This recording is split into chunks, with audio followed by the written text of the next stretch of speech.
Red Balloon Rock Talk. Hey, everybody, welcome back. It's another episode of Lead Balloon Rock Talk. I'm Mark, and it's my brother Jim.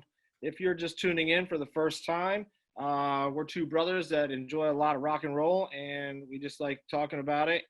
Uh, so we decided to make a show. We were really curious to know about how, like, a mega band kind of paired up to people who went on a solo path from that band.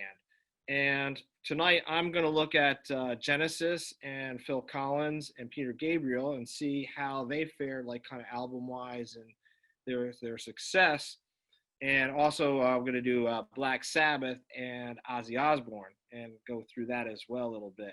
I'll be looking at the Police and how Sting broke off from the Police and kind of compare their successes both as a band and as an individual artist, and also the Eagles, and from them, Glenn Frey, Don Henley, and Joe Walsh.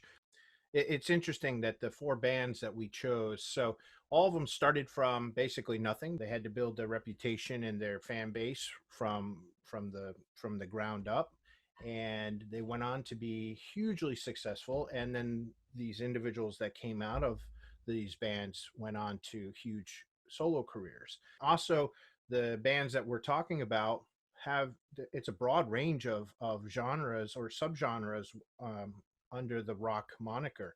You know, we have Black Sabbath, which really defined heavy metal. We have the Eagles, which were kind of the opposite end with country rock. And then we have the Police, which were kind of post-punk. They incorporated reggae and other types of genres into their style. And then Genesis was a progressive rock band and really were pushing some of the limits musically, incorporating classical music and other elements. So we, I think, touch on quite a diverse range of things. We're going to talk about two things. We're looking at the numbers of albums sold. One of the big terms that I encountered is equivalent albums sold, because in this day and age, we have so many streams of music available to us, not just the hard copy records and CDs that are out there, but we also have downloads. We have what people are listening to on Spotify and also encountering on YouTube. So there are many streams coming in, and they have come up with a formula that takes all these different things and computes it to become what they call the equivalent albums sold. So if they were actually selling an actual physical copy of an album, these numbers would translate to that. And So then it's the like other there's thing, usually like 8 or 9 songs on an album, right? So correct. if So so someone hit so many nine every downloads or 9 downloads of a song counts as an album sold, exactly. something like that. And I don't have the exact formula in front of me, nor does it Yeah. really matter. But it really kind of helps get a sense of how successful somebody is doing. The other thing to keep in mind is that when you hear the terms gold record, platinum record, and diamond record, which you don't hear very often, but a gold record is when an artist has sold 500,000 copies of something. Right. Platinum is a million, Yep. and diamond is 10 million, and that's in the United States. Each country kind of has their own system, but that's maybe that helps also get into can fit into this formula a little bit, because we all have heard, oh, this artist has so many gold records and so forth, but that's what that means. I thought I'd start tonight off with Genesis, and it was interesting because the numbers are really hard to find and zero in on. Record companies do not like to give out these numbers. They're very reluctant to give out these numbers, so it takes some digging. And so yeah, if we can't provide a number, record companies are skittish about that. So Yeah, well, here we go. So, thinking about that, Genesis back in 1981 Now this is what I'm looking at here: 21.5 million sold. That was in '81, and U.S. and worldwide, they're saying they've sold over 100 million albums. I So can. that's a lot of albums. That is And a very they long. went through a lot of metamorphoses, each lead singer when one left, another took over. So that's why we chose Phil Collins and Peter Gabriel. Peter Gabriel obviously was frontman for 5 years or whatever it was. And then Phil Collins kind of picked up the slack as Peter Gabriel was kind of working his way out of the band and leading towards more of his solo stuff. So, with that being said, Phil Collins kind of filling in and maintaining the Genesis name and also taking over as the lead singer and drummer. They popped out quite a few albums. I don't have that number in front of me, but eventually when Genesis called it quits and Phil Collins went his own way, Peter Gabriel had already been out there pushing out some albums. So it's interesting that Peter Gabriel put out 9 studio albums, 6 live albums. It says here that he has 11.3 million sales worldwide, 12 million worldwide with Genesis. So So that was 12 covering million. their first 4 or 5 albums that they did with him. Yeah, yeah. So he made a good chunk of change, obviously, and he sold quite a few albums to boot. Certainly nowhere near the amount that Genesis put out there. But if you add his together with Genesis, that's what it's like 20, well, almost 24 million, 23.5 million Yeah. albums total for him being on those two things, is solo and Genesis. So anyway, that was interesting. Now this is where it gets kind of funky here. So Phil Collins, who starts a little bit later, he put out 8 solo albums and only 1 live album, and he put out 34.5 million albums worldwide, 150 million. So that really kind of tops Genesis. Certainly dwarfs Peter Gabriel, but Yeah. um, you know, you can only rely on these facts for what it is. I don't know. I certainly would like to be fact checked, and I'm okay with that. But Well, it would be interesting, and again, the numbers are not readily available, but it would be interesting to see when Genesis went into the '80s and they kind of morphed into more of a pop type band, whether or not their album sales show that they sold a lot more once they went more into that pop realm, as Abacab as a, is as a opposed to great the more progressive. yeah, Um, Abacab is a great example of that because that was a hugely successful album for Yeah, them. it was. And Phil Collins and Peter Gabriel were putting out different types of music. Peter very Gabriel different. was kind of delving into world music aspects, and it was not as um, popular amongst a larger population. Whereas Phil Collins was putting out pop hits that, I mean, he was at the top of the game for Oh, several absolutely. years. And so, you look at their successes, and I think they were highly successful in the realms that they were looking at or exploring. But again, I mean, extremely successful. Well, here's how it works out. I love Genesis. I love Phil Collins as a solo artist, and I love Peter Gabriel as a solo artist. That's a win-win situation all the way Yep. through, if you ask Yep. me.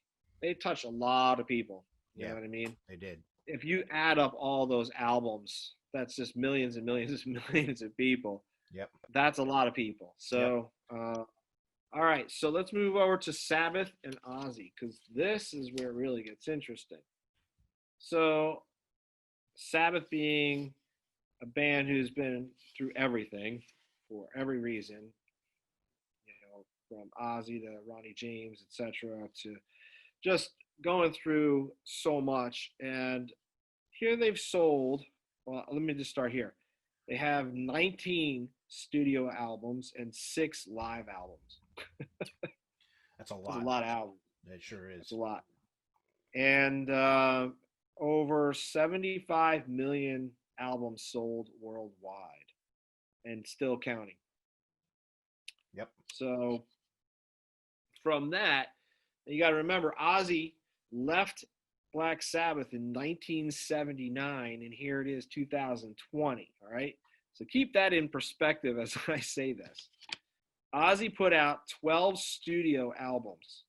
His first 7 went platinum, multi-platinum. That's crazy. Multi-platinum, Yep. first 7 albums, right? He has 5 albums that are live. And to the best that I could find, he's sold over 100 million albums worldwide. Well, for Anyway, a solo artist in such a niche, heavy metal genre, that's pretty incredible. I just think it's incredible the amount of albums just sold. You know what I mean? It's just, that's a lot of people in general, just a lot. I just think that's so cool because you start to think about how powerful music is. You know what I mean?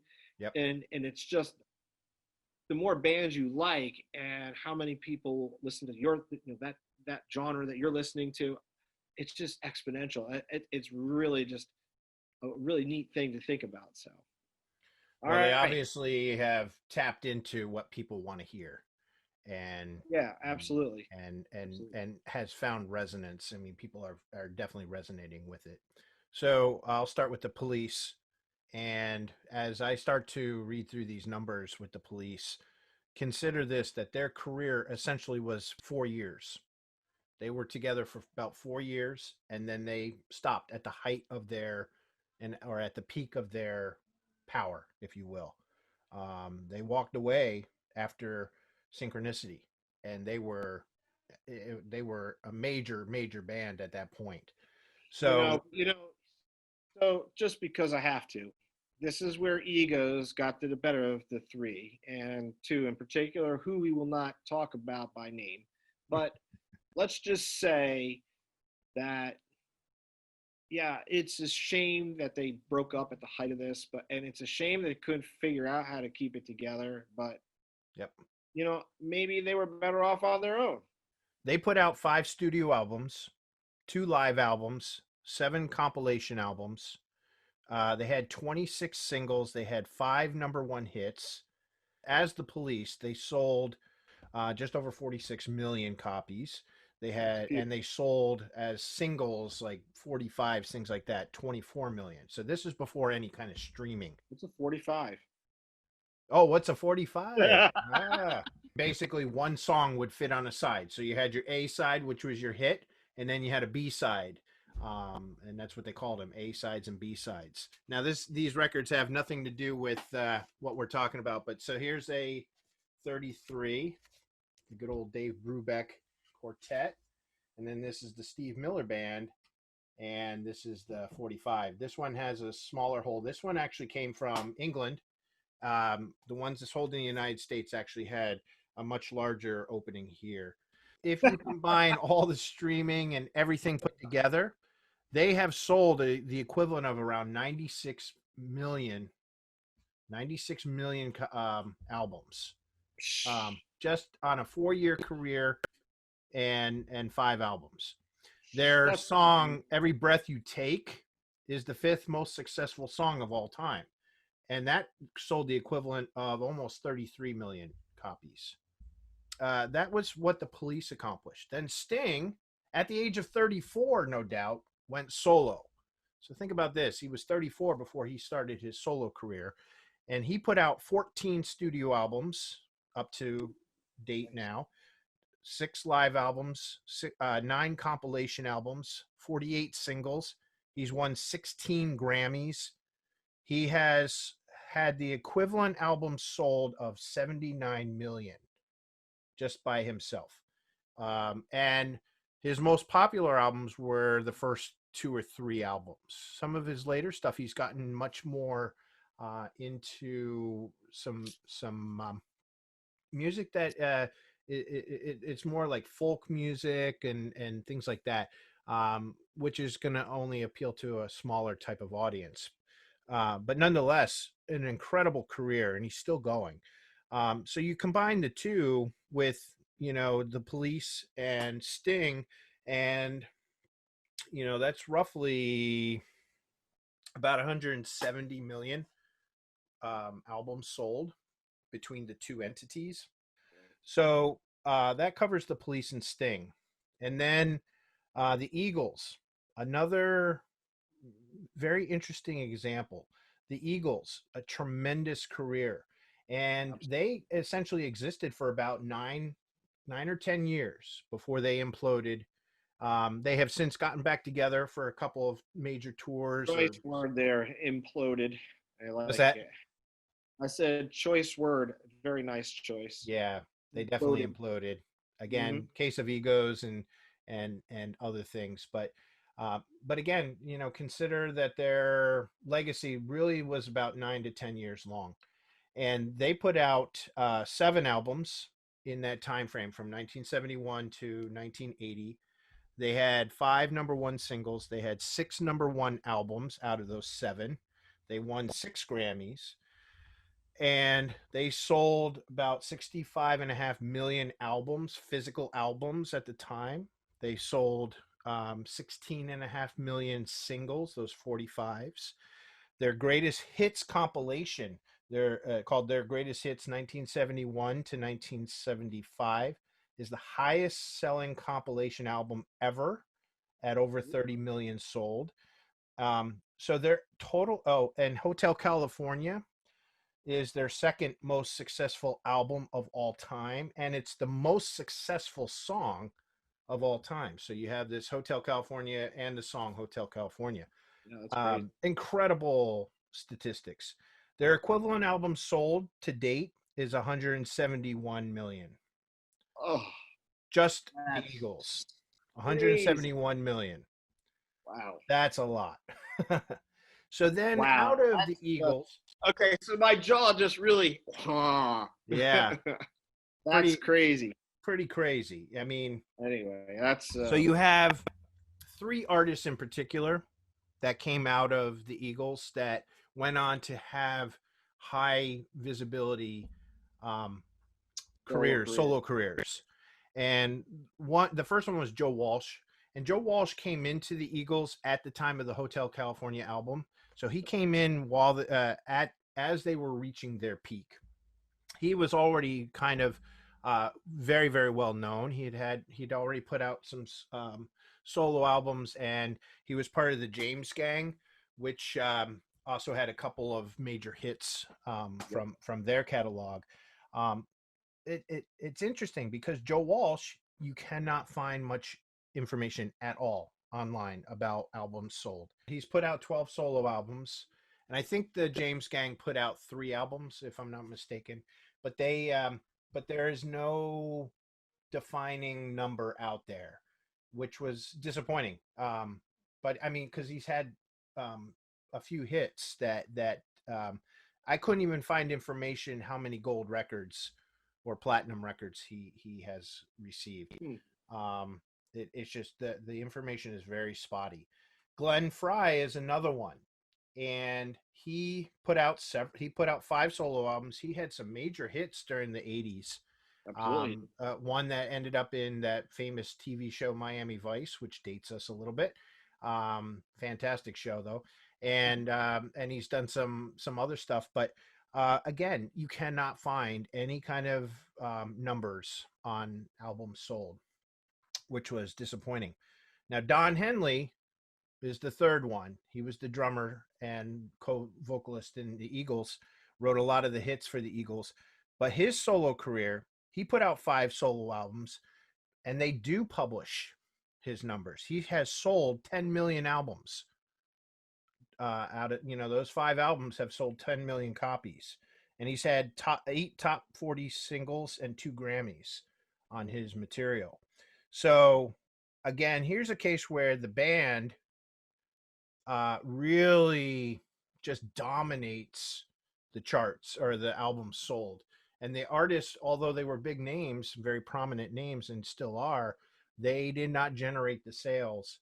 And I mentioned this at the beginning of the video. I think part of that has to do, when an artist doesn't sell quite what a record company was expecting them to, they're very reluctant to let that information out. Right. They like the big numbers, you know what I mean?